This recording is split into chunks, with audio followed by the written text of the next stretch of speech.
How to claim the newest Duolingo discount promo codes. Now, the very first thing before you will do the process is just make sure that you're running or using the latest version of Duolingo language lesson.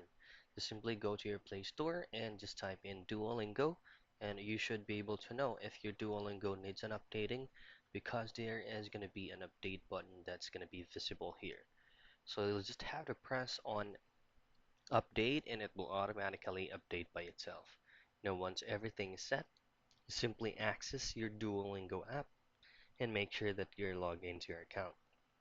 Now, before you'll have to go to this certain field right here, in which you will be claiming or trying to enter a specific code.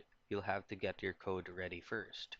So all you have to do once you're here is to simply go to home, which is going to be the house icon right here, and tap on your diamond or your coin. It is usually left side of the heart sign right here.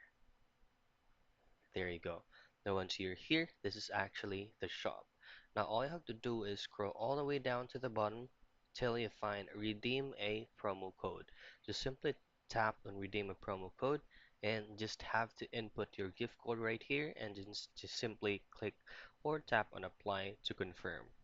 Now once everything is set up, you will successfully redeem the code that you'll have on your hands. So that's it. That's how you claim the newest Duolingo discount promo codes.